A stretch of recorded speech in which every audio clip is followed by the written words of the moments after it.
ओम सदाशिव समारंभां शंकराचार्य मध्यमाम् अस्मदाचार्य पर्यन्तां वंदे गुरु परंपरां।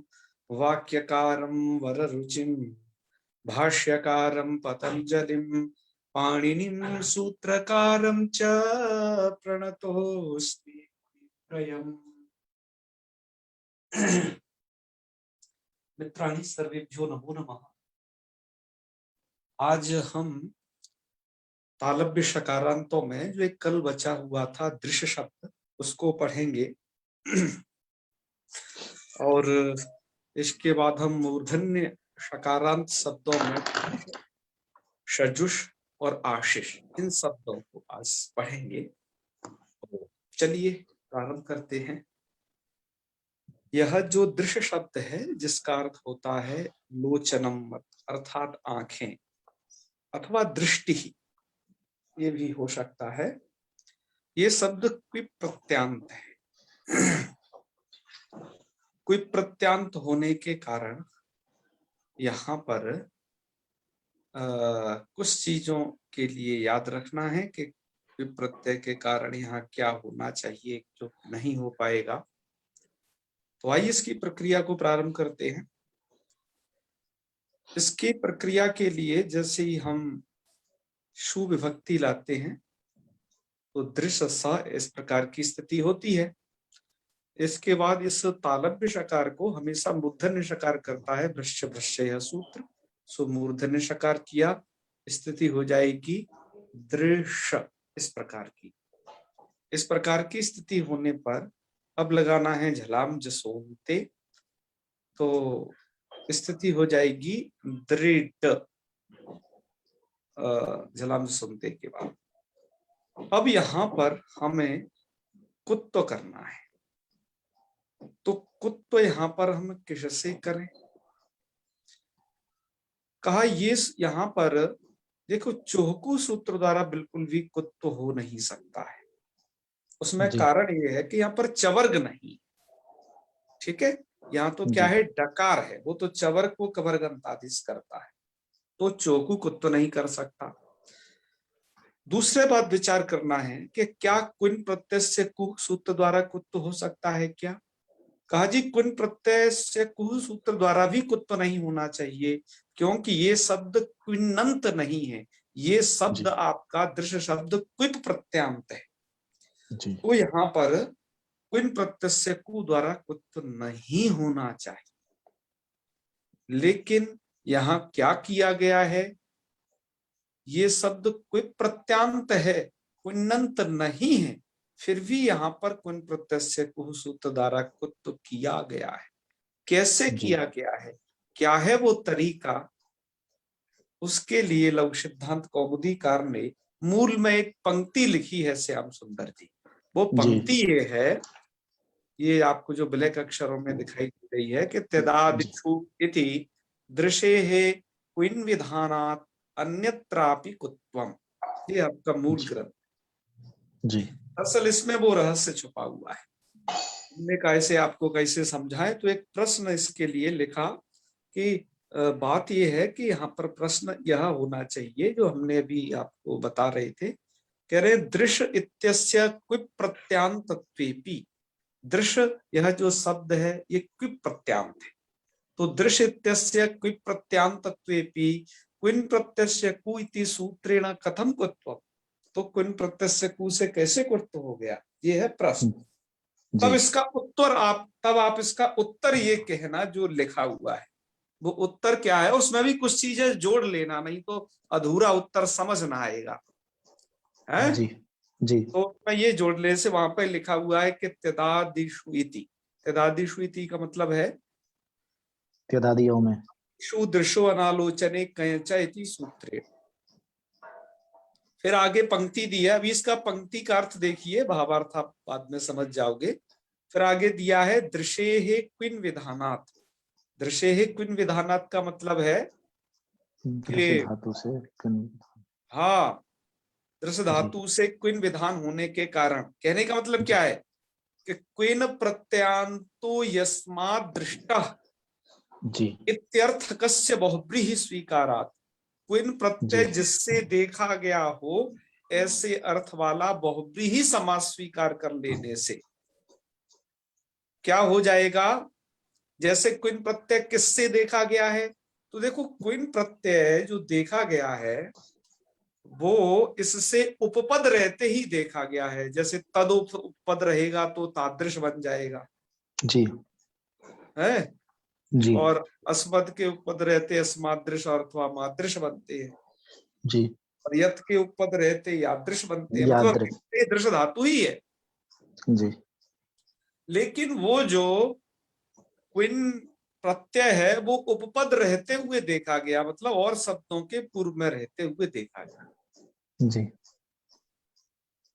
तो इतने देखने मात्र से ही क्या हो जाएगा, भले ही यहाँ पर वर्तमान में दृश्य से क्विन नहीं है, भले ही यहाँ पर क्विप है, लेकिन इस दृश्य धातु से क्विन कभी देखा गया है किसी के साथ।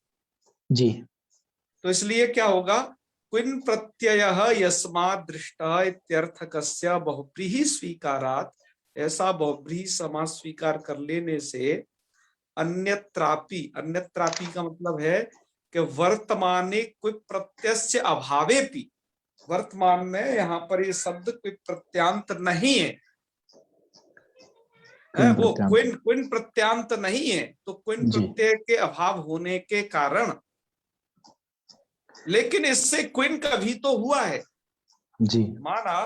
माना कि अकेले इस दृश्य से क्विन नहीं आया, ना आ सकता है, लेकिन जब आपने तादृशा जैसे शब्द पीछे बनाए थे तो ये तादृश जैसे शब्द तो क्विन्नंत ही पीछे निपातित किए गए हैं। जी। तो इस कारण से यहां पर क्या था, तादृश में जो दृश्य है उससे आपने क्विन प्रत्यय देखा है, इतने ही जी। मात्र से क्या हो जाएगा, यहां पर भी दृश्य कुत्त हो के जाएगा। क्विप प्रत्यांत रहने पर भी कुत्त हो जाएगा। जी। ये कहना चाह रहे हैं दरअसल। जी। जी। तो चलिए जी, हमने फिर क्वित तो कर लिया, बड़ी ही जुगाड़बाजी है। तो अब हमने कुत तो कर लेना है, तो कुत तो कर लेने के बाद जो दृढ़ ऐसी स्थिति जो थी जलांज सुनते वाली, यहाँ पर कुन प्रत्यय को लगा दिया आपने, लगा दिया तो कुत हो गया। तो जैसे वो ट ठ ड है तो वो क ख ग तृतीय अक्षर हो जाएगा। फिर जी। वापस आने से चर्त हो जाना है। तो एक बार चर्त हो जाएगा तो दृक, जब नहीं होगा तो दृश्य। बात आ गई समझ में? जी। हाँ, तो कुन प्रत्यय सकु वाला भी रूप ठीक है, तो ये रूप बनेंगे यहाँ पर। तो समझ गए, षड्ग का है यहाँ पर भी। जी। तो यहाँ पर आपको आपके सब रूप वैसे ही बने थे जैसे इससे पिछले आपने दृश्य धातु का पढ़ा है पूरा, जी। तदनुसार ही इसके रूप है। ठीक है, तादृश की तरह ही बनेंगे इसके रूप भी। हाँ जी। बिल्कुल। उसके तो इसके भी रूप ऐसे ही, हमने भी बस ज्यादा कुछ नहीं किया, जहां पर दिश था वहां पर दृश्य करके रूप चला देना है आपको भी, बस उतने से ही काम हो जाएगा। और भ्याम आदि विभक्तियों में जानते हो यहाँ पर दृग्भ्याम वगैरह यही बनेंगे, जी। क्योंकि वहां केवल ये होगा, मतलब वहां षड्गा होगा, षड्गा। ठीक है, और सुप में क्या होगा, दृश्य सु दृश्य दृश्य सु, तलाम सुनते दृढ़शु, कुन प्रत्यय कु दृगशु, आदेश प्रत्यु दृगशु, और जी। खरीचा से चर तो दृक्षु, वृक्ष। और का साक्षी वृक्षा दृक्षु। ठीक है, बना लोगे ना? जी। तो बस ऐसे ये सब बन जाएंगे। यही एक मुख्य बात थी जो आपको बतानी थी, सो बता दी, और तो रूप आपके सरल ही हैं सभी। अब कुछ जानकारी के लिए और कुछ बातें बता देते हैं आपको। अन्य कोई प्रश्न हो वो पूछ भी सकते हैं, कुछ जानकारी के लिए बातें भी बताते हैं कुछ। और इसी प्रकार से जो आपने पिछले जो शब्द पढ़े थे ना, तादृश वगैरह, सकारांत, यादृश वगैरह, ये जी। शब्द त्रिलिंगी होते हैं। अतः भीमसेन शास्त्री जी लिखते हैं कि इनके भी रूप ऐसे ही होंगे यहाँ पर, तो पुल्लिंग में और यहाँ पर एक जैसे रहेंगे, कोई समझ में नहीं, ज्यादा अंतर नहीं है। ठीक है जी अच्छा, अब कुछ शब्द और इसी प्रकार के होते हैं, जैसे हमने आपको वहां भी पढ़ाया था, यादृशी, तादृशी, इस प्रकार के भी आएंगे जी स्त्रीलिंग जी में। जब हमने जी वो पुल्लिंग पढ़ाए थे तो कहा था स्त्रीलिंग आने पर इनका वर्णन कर देंगे, तो बस यहाँ पर एक जी आपको जानकारी दी जा रही है, वहां पे भी बता दी थी। यादृशी, तादृशी, ये तादृशी, अस्मदृशी, ऐसे कुछ यदि प्रयोग हो तो उनका जी उच्चारण नदी शब्दवत कर लेना। जी ठीक है जी, जी जी तो इतना याद रखेंगे। और इस बात को बस विशेष ध्यान रखना, जो कि मूल में एक पंक्ति आई इसको बता दी। ठीक है, जी अद्भुत है ये। तो चलो आगे चलते हैं, ये इतना ही था। ठीक है, जी जी आगे चलते हैं, आगे के रूप की तरफ बढ़ते हैं। अब जो अगला शब्द है आपका वो है त्विष। ठीक है, यही तो है ना। जी अब आपके ये तालव्य शकारांत तो समाप्त हो जाते हैं, लेकिन अब जो है प्रारंभ होता है आपका मूर्धन्य शकारांत, क्योंकि श श श इतने और चलने, और मूर्धन शकारांत की बारी आई। मूर्धन शकारांतों में कि ये त्विष शब्द है जिसका अर्थ होता है कांति। कांति जी मतलब तेज, चमक। तेज जी ठीक है जी इस शब्द का लौकिक प्रयोग थोड़ा कम है ना। हाँ, जी इधर इधर काफी आ गया है, काव्यों में तो खूब प्रयोग है। आपने ये काव्य पढ़ा होगा शिशुपाल वधम, तो वहां पर तो इसका प्रयोग आया है, चयत्विषामित्यवधारितम पुरा ततः शरीरी विभाविताकृति है। जी वहां पर तो उसका प्रयोग दिया हुआ है, ये त्विषाम का रूप दिया हुआ है। त्विषाम अर्थात है चयत्विषाम, अर्थात कांतियों का समूह, अर्थात तेज का समूह, इस प्रकार से वहां जी अर्थ कर लेना चाहिए। खैर कहाँ प्रयोग है हमने बताया। वैसे जी कांति ही शब्द ज्यादा लोग चमक के लिए प्रयोग करते हैं, तुष का प्रयोग कम है, लेकिन आपको कर लेना चाहिए, काव्य शास्त्रों में है ही। चलिए, रूप कैसे बनते हैं, क्या प्रक्रिया होती है, तो उस मूल में तो आपकी इतनी पंक्ति दी है, त्विट त्विड त्विषौ और त्विडव्याम। क्या क्या हुआ है, बहुत सरल, कुछ भी नहीं करना। यदि आपने पुल्लिंग में रत्नमुष एक शब्द पढ़ा था याद, जी सभी प्रक्रिया उसकी तरह होनी है इसकी। क्या हुआ था रत्नमुष में, तो चलो सुविभक्ति का रूप देख लीजिए।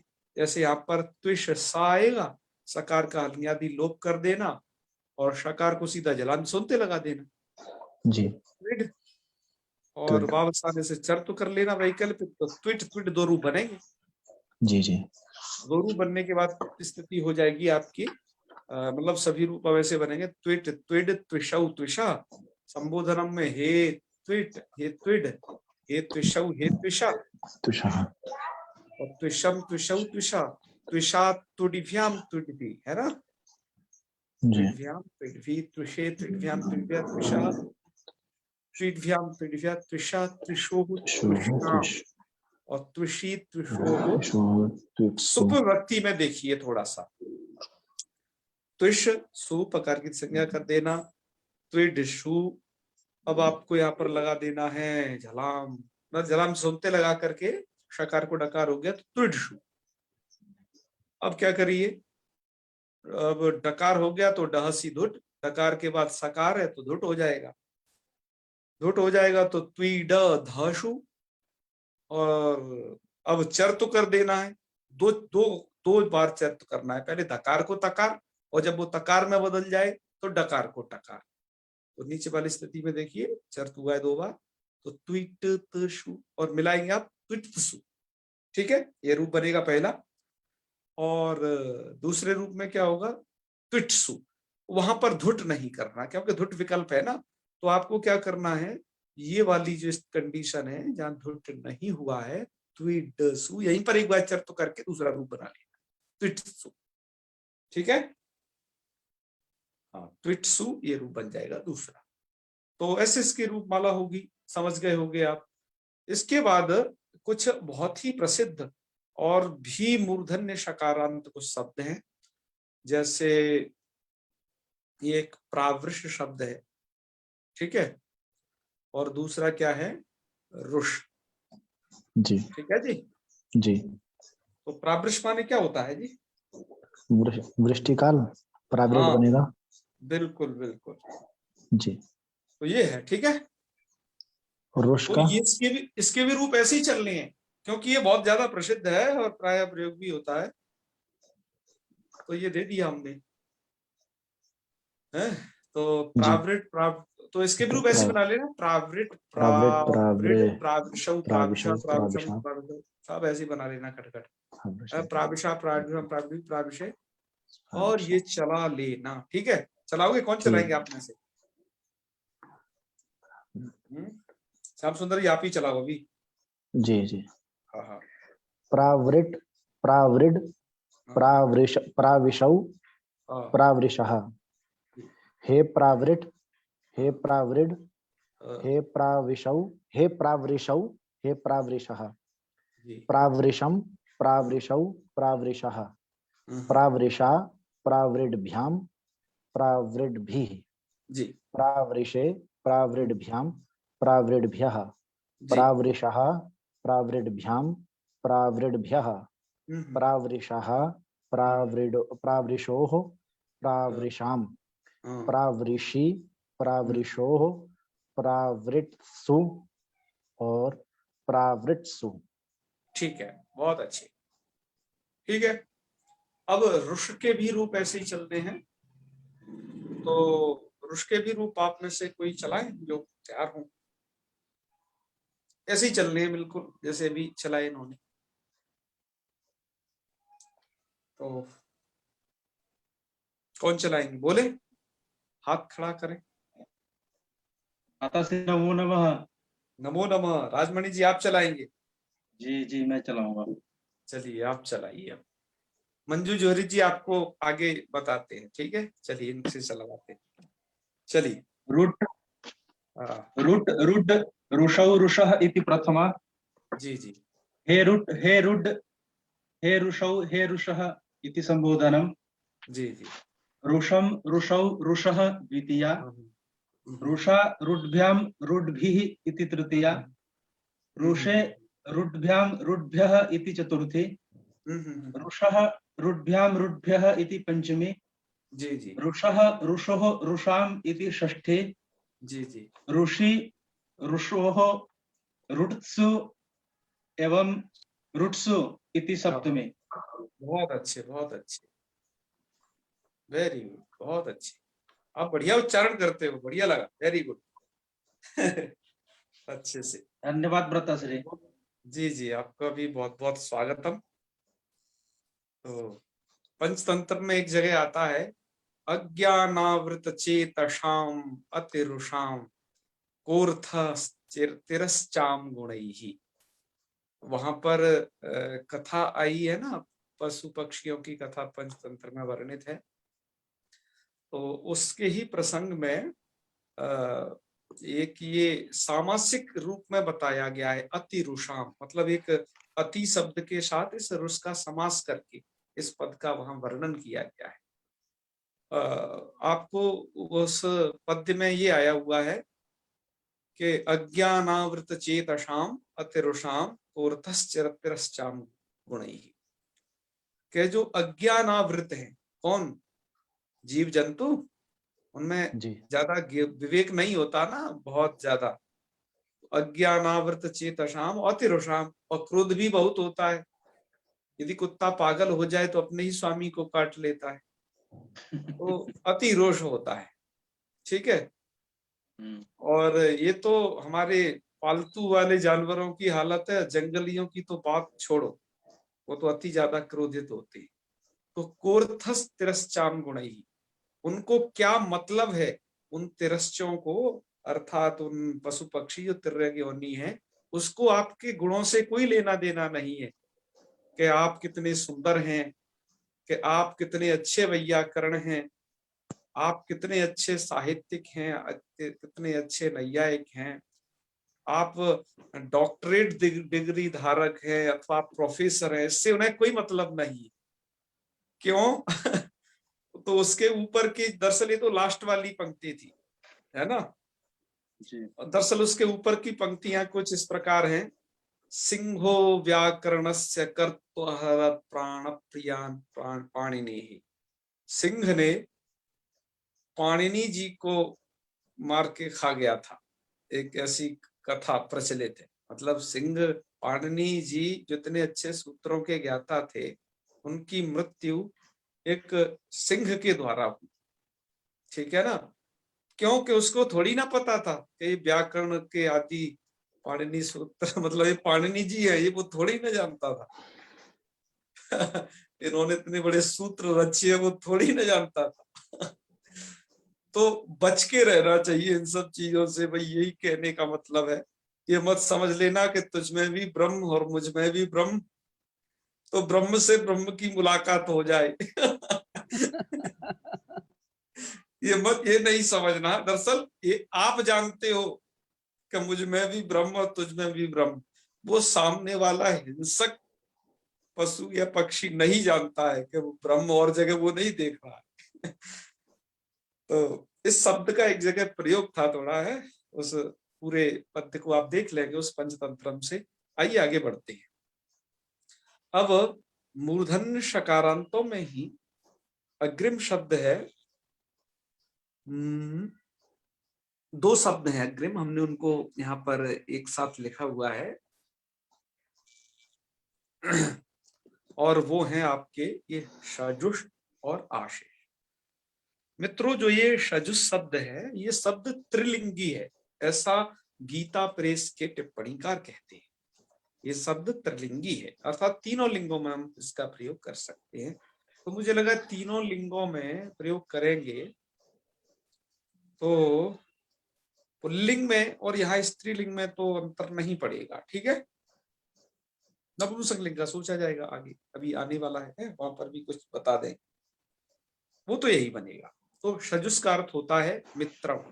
इसका प्रयोग बहुत कम है, आपने शजुष मित्रम का बहुत प्रयोग करते हैं, सखा शब्द का, सुहृद का, इनका तो बहुत प्रयोग है। सखी शब्द तो आपने पढ़ा ही था, पुल्लिंग में इसका सखा बना, लेकिन इसका प्रयोग बहुत कम है। लेकिन शकारांतों में आया है तो हम इसे पढ़ेंगे। इसके बाद दूसरे नंबर पर है आशीष शब्द, जो कि आशीर्वाद अर्थ में प्रयुक्त होता है, और इसका तो प्रयोग है ठीक ठाक है। तो आपके अब लघु सिद्धांत कौमुदी के मूल में क्या लिखा है वो देखिए। ये दोनों शब्द के प्रत्यांत हैं। मूल में ये वाली पंक्ति लिखी हुई है, इधर आप देखें कि सजुषो रु इति रुत्वम सजु।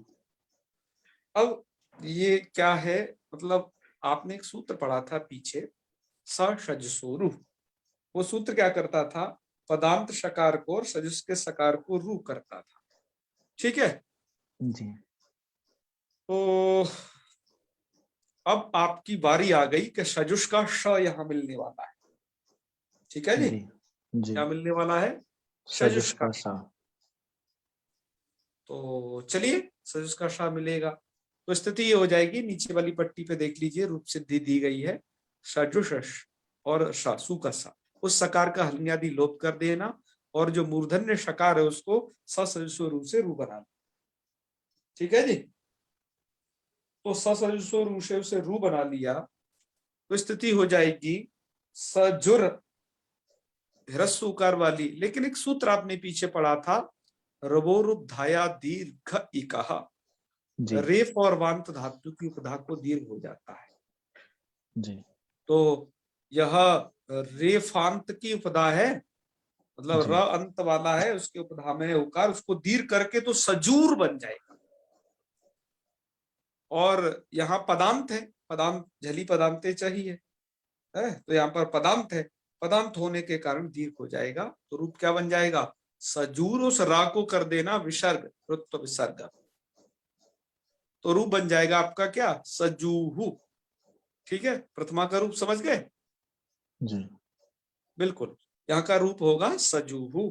आगे सजुषौ सजुषा, संबोधनम में वही हे सजूहु, हे सजुषौ हे सजुषा, सजुषम सजुषौ सजुषा। तृतीया में सजुषा, भ्यामादि विभक्तियों में सर्वत्र पद संज्ञा होती है, पद संज्ञा होने के कारण यहाँ पर भी रूपधाया दीर्घ का प्रवृत्त होगा। तो यहाँ पर जो रूप बनेंगे वो सजूरभ्याम। अब यहाँ पर क्या होगा, सजूर, यहाँ र को विसर्ग नहीं हो पाएगा, क्योंकि खर और अवसान के परे रहते ही विसर्ग होता है। तो यहाँ ना तो खर परे है और ना अवसान है, या तो भ्याम का भ परे है, तो इसलिए र यथावत रह जाएगा, जिसको सजूर ने रू किया है वो वाला। जी। तो आपका रूप बन जाएगा सजूरभ्याम सजूरभ्याम। सजूरभी। सज से सजूरभ्याम सजूरभ्या, सजुषः सजूरभ्याम सजूरभ्या, सजुषः सजुषो सजुषाम, सजुषी सजुषो हो। यहाँ की प्रक्रिया को थोड़ा आप कहते हैं जी। लापारिक जी बताइए। नमो नमः। जी नमो। मैं ये पूछना चाह रही हूँ, ये सजूरभ्याम में दीर्घ क्यों हुआ उपधा को, ये समझ नहीं आया। क्योंकि यहाँ पर जो रवोरुपधाया दीर्घ एक है ना, तो रेफांत उपधा है ये। जैसे हाँ, यहाँ पर र अंत वाली उपधा है, जैसे सजू में था जो है।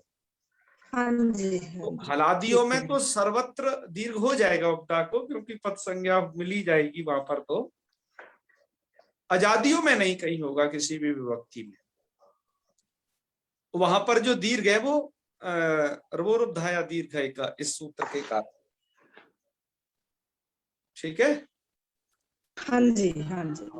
यही है, इसी प्रक्रिया को और भी आगे देखिए, आगे भी और इसका प्रयोग होने वाला है। पीछे भी हम इसको पढ़ ही आए थे इस सूत्र को। तो रेफ अथवा वांत की उपधा को दीर्घ करता है, तो ये बन जाएगा। आइए सप्तमी विभक्ति में क्या है प्रक्रिया, उसे देखिए।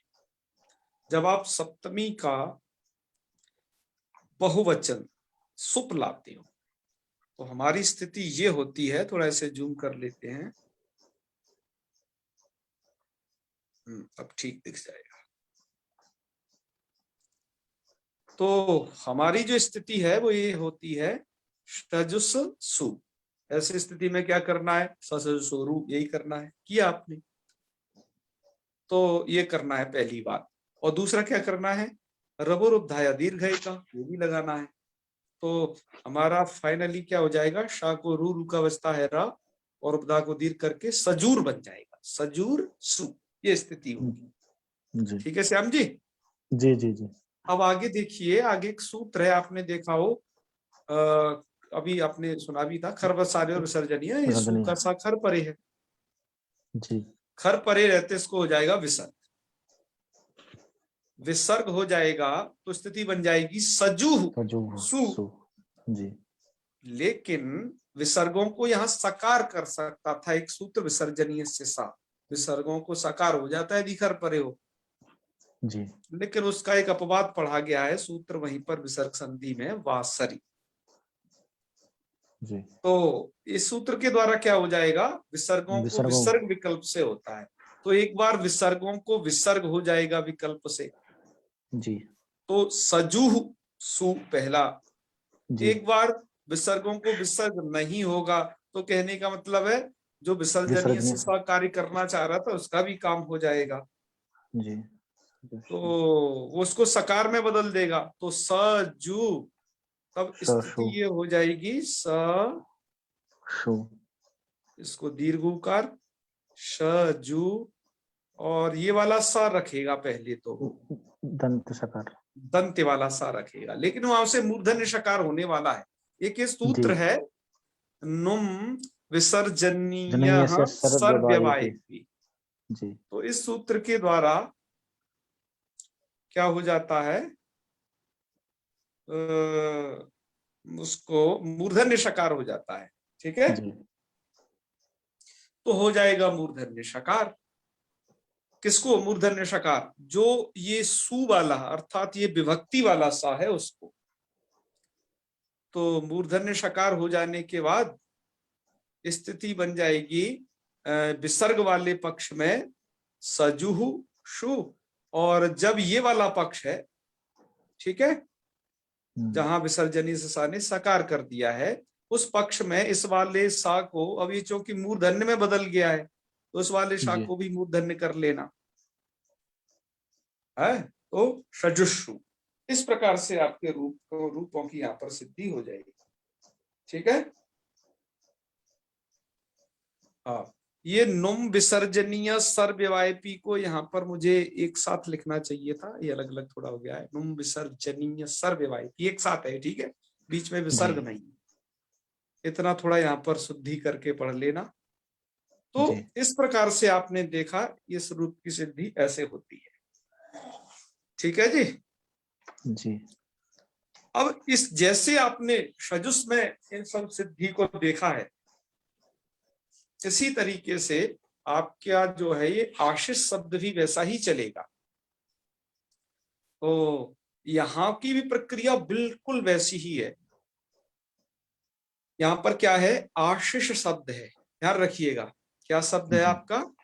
आशीष। ये है हिरस्व इकार और बाद में मूर्धन्य शकार, आशीष। अब आशीष के आगे सु का स लाओगे तो आशीष श सकार का ये कर देना, क्या लोप कर देना उसे, अन्यादि। जी जी। तो आशीष बनेगा।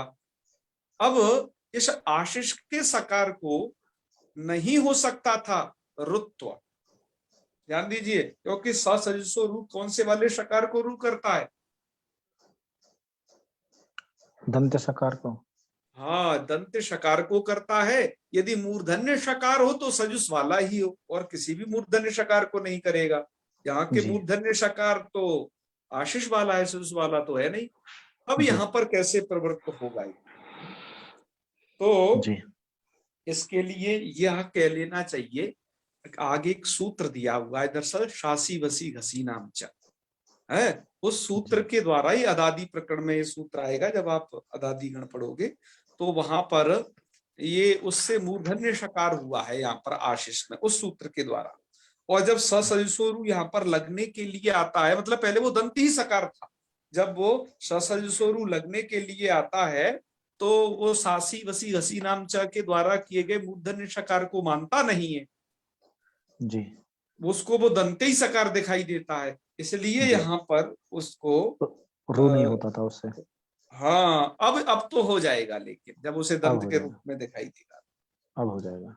तो इसलिए यहाँ पर जब उसे र बन जाएगा तो रेफांत की उपदा को दीर्घ कर लेना, क्योंकि ये धातु से निष्पन्न है, ये जी जी। शिष्य धातु से बना हुआ है? जी। आसा सा को संख्यानम, इसके कारण तो दीर्घ होकर के आशी ही रूप बनेगा। क्या बनेगा रूप? आशी ही। और आगे के रूप बिल्कुल वैसे ही है जैसे वहां थे सजुस के, जो प्रक्रिया सजुस में की वही आपको यहाँ करनी। तो रूपों को बोल लीजिए। आप अभी आपने जिन्होंने हाथ खड़ा किया हुआ था, क्या नाम था मैं भूल गया, वो द्वारा से अब सुना इन रूपों को। अब आपकी बारी आती है, मंजू जी। हाँ जी। आशी, आशीषो, आशीषा। जी। हे आशी, हे आशीषौ, हे आशीषा। जी। आशीषम, आशीषौ, आशीषा। आशीषा, आशीर्व्याम, आशीर्वी। आशीषे, आशीर्व्याम, आशीर्व्या। आशीषः, आशीर्व्याम, आशीर्व्या। आशीषः, आशीषो, आशीषाम। आशीषी, आशीषो, आशीषु, आशीषु। बिल्कुल सही, बहुत बढ़िया। आखिरी का सही है, यानी आशीषु। हाँ हाँ, आशीषु, आशीषु, आशीषु, मतलब आशीषु। पहला तालव्य जी जी। और बाकी इस प्रकार के। ठीक है, बहुत अच्छे, बढ़िया उच्चारण किया आपने, बहुत बहुत धन्यवाद आपको। बिल्कुल सर बन गया। चलिए, अब तो ये प्राय प्रकरण हो ही चला, अच्छा है। श्याम सुंदर जी, आपको ये बताइए, आप में से किसी को भी क्या इसका कुछ प्रयोगात्मक पक्ष भी ध्यान आ रहा है क्या, किसका प्रयोग कहाँ किया गया है? तो आशीष शब्द का हाँ हाँ, अभी तक तो नहीं आ रहा है। मैंने आशीष के आयुष तो देखा है इस तरीके से, आयुष भी तो है ना मूर्धन्य शकारांत, जी तो वह भी तो लगभग ऐसे ही चलेगा। उस आयुष का तो प्रयोग हुआ है, आयुषा तेन संयुक्ता जीवेम जीवे सर्वदा शतम। सर्वदा शतम, याद है ना, जी मृकंड सूनो जी आयु, जी तो उसका तो दिया है। इसका भी वैसे काफी प्रयोग है? आशिखो जजनी आंसू हवा महे। वहां आशिखो आया है, वेद में आया है, सही कह रहे हैं। होगा, देख लूंगा मैं, और तो होगा तो। ये तो काफी प्रयोग होता है। और लगभग मतलब यहाँ पर लोग आशीर्वाद को बस समझते हैं, पर ये आशी आशीष आशीषा इस प्रकार से भी बनेगा। ठीक है, आशीषी, हाँ व्याकरण के जरूर सूत्रों में आशीषी का प्रयोग किया गया है, आगे आपको आएगा, है ना। चलिए, तो आज इस मूर्धन्य शकारांत तक यहीं तक रख लेते हैं। ठीक है, अब एक अदस शब्द और बचा है जो कि दंत्य शकार अंत वाला है, लेकिन बनाते बनाते लगभग 2 घंटे हो गए, वो उसका नंबर ही नहीं आ पाया। हमने सोचा कि उसे फिर कर लेंगे, क्योंकि उसमें भी बहुत बातें बतानी, क्योंकि इसकी पहली स्लाइड को ही सब बताने में थोड़ा समय लग गया था। हाँ, और एक चीज और मुझे कहनी है, उसको आप ध्यान रखना, मैं पीछे मैंने बता नहीं पाई, बाद में मुझे ध्यान आया कि किसी टीकाकार ने उसका जिक्र नहीं किया है। मित्रों, एक बहुत प्रसिद्ध शब्द है उपनिषद शब्द। उपनिषद शब्द दकारांत है, और ये स्त्रीलिंग ही है, ये सब दकारांतों में स्त्रीलिंग है। अब यहाँ हलंत स्त्रीलिंग में उसका वर्णन थोड़ा सा एक शब्द के रूप में कर देना चाहिए था, ठीक है, लेकिन कौमुदीकार ने तो खैर वो तो संक्षेप से लिखते हैं, तो उन्होंने तो आपने देखा हो त्यद तद इत्यादि यही शब्द उन्होंने किए वर्णन, आपने इसके रूप भी पढ़े। दकारांतों में ये बहुत प्रसिद्ध शब्द है, इसको जरूर ध्यान रखना चाहिए, उपनिषद है। तो इसके भी रूप ऐसे ही आप चला लेना, उपनिषद उपनिषद है, और उपनिषद उपनिषद और सभी से ना उपनिषदम, और इधर बन जाएगा उपनिषद्भ्याम है, उपनिषदाम, ये बहुत प्रयोग होते हैं। उपनिषदः इधर षष्ठी के एक वचन वगैरह में है, और उपनिषदी उधर होगा, उपनिषदो उपनिषत्सु, ये बहुत प्रसिद्ध शब्द है, इसलिए हम इसका प्रयोग भी बहुत करते हैं, लेकिन ये इधर आया नहीं, तो टीकाकारों ने थोड़ा ध्यान नहीं दिला पाया, अपने आप को थोड़ा ध्यान दिला दिया है, एक उसे याद रखना। और बताइए श्याम सुंदर जी, क्या पूछ रहे हैं? वो आशीर के विषय में कुछ कहना था, तो हाँ। नांदी को बताने के लिए उन्होंने प्रयोग किया आशीर वचन संयुक्ता। हाँ, बिल्कुल साहित्य में आया है, आशीर वचन संयुक्ता स्तुति स्मात् प्रयुज्यते। हाँ जी जी जी, देवध्वज नृपादी नाम नांदी नांदीति संहिता है ना। जी जी जी जी, बिल्कुल वहां पर आया है, बिल्कुल काव्यों में तो प्रयोग है ही बहुत। जी जी जी, चलिए बहुत अच्छे, आपने स्मरण कर लिया उसे। ऐसे हमें भी ऐसे ही स्मरण आ जाते हैं, शब्द के बोलने से वो आ जाता है, वो हमें पहले से कोई सुनियोजित नहीं किए हुए हैं, वो दरअसल बहुत सारी चीजें याद है ना, तो वो चीज आ जाती है समय आने पर, इस कारण से। जी अमर कुमार जी। जी महोदय, नमो नमः। नमो नमः। जी मतलब जो ये आपने बताया प्रथमा विभक्ति एक वचन का आशी का, उसका रूप सिद्ध समझ में नहीं आया थोड़ा सा। अच्छा, आशी का जो आपने बताया। अच्छा जी, चलिए कोई बात नहीं, समझा देते हैं, हैंड डाउन करिए। उसकी रूप सिद्धि ये है कि आपका शब्द है ये, मैं थोड़ा इधर लिखता हूं, थोड़ा नीचे, आपका शब्द है ये आ शिष, ठीक है जी। आप इसे सुविभक्ति का स लाइएगा, इसका हल्न्यादि लोप कर दीजिए जी। अब आपको यहाँ पर ससजसो रू लगाना है, तो अब आपको विचार करना है, ससजसो रू इस सूत्र द्वारा इस वाले शकार को क्या वो सूत्र कर सकता है क्या? रू नहीं कर सकता है, क्योंकि तो मूर्धन्य है। वो तो किसको करता है? दो चीजों को करता है, या तो दंत पद के अंत में दंत सकार हो, या ये सजुष वाला ये मूर्धन्य शकार हो। जी ठीक है, यही तो होने चाहिए, ये तो उससे भिन्न है। तो अब कैसे हो? तो कहा भैया आपको इसके थोड़ा बैकग्राउंड में जाना पड़ेगा। दरअसल आंग उपसर्ग पूर्वक एक शासु अनुशिष्ट धातु है ना, उससे बना हुआ है। अच्छा तो हाँ, तो ये ऐसा था वस्तुतः। यहाँ पर वास्तविक स्थिति है कि वो शी और ये वाला सा था, जी दंत्य वाला। इस दंत्य वाले सा को मूर्धन्य किया एक सूत्र ने, उसका नाम है सासी वसी घसी नाम आगे आया है, हैं? जी जी जी डॉट डॉट लगा लो उसके बाद। इस सूत्र के द्वारा वहां पर इससे क्या हुआ है, मूर्धन्य शकार में वो बदला है। तो अब क्या होता है, सासी वसी घसी नाम च जो ये सूत्र है ये पर त्रिपादी है जी और सजसो रू पूर्व त्रिपादी है ना। जी कहने का मतलब ये है कि वो सूत्र उसकी दृष्टि में सजसो रू की दृष्टि में जो ये सासी वसी घसी नाम च सिद्ध है। जी तो इस सासी वसी घसी नाम च ने भले ही इसको मूर्धन्य किया हुआ है जी, लेकिन सजसो रू को देख रहा दंत के ही रूप में।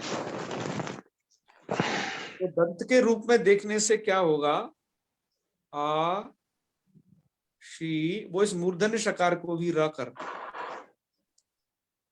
तो क्या बन जाएगा, आशिर इस प्रकार का बन जाएगा जी। और जब आपका आशिर ऐसा बन गया, अब आपको क्या कर लेना है, रबोरुद्धाया दीर्घ का लगा देना है। जी जी, दीर्घ कर लेना हो जाएगा और आसी सकार गुरुत्व विसर्ग कर देना, आसी इस प्रकार से सिद्ध हो जाएगा। ठीक है, जी जी जी जी, धन्यवाद। हाँ हाँ हाँ, चलिए तो आज इतना ही रखते हैं फिर, क्यों जी? जी कल करते हैं थोड़ा 10 शब्द जो है वो एक लास्ट ही, लेकिन उसमें कुछ बातें हैं स्त्रीलिंग के लिए, उन्हें भी बता दिया जाए। ठीक है, फिर जी कल मिलते जी। हैं, समापन करें। सर्वे भवन्तु सुखिनः, सर्वे सन्तु निरामयाः, सर्वे भद्राणि पश्यन्तु, मा कश्चित् दुःखभाग् भवेत्।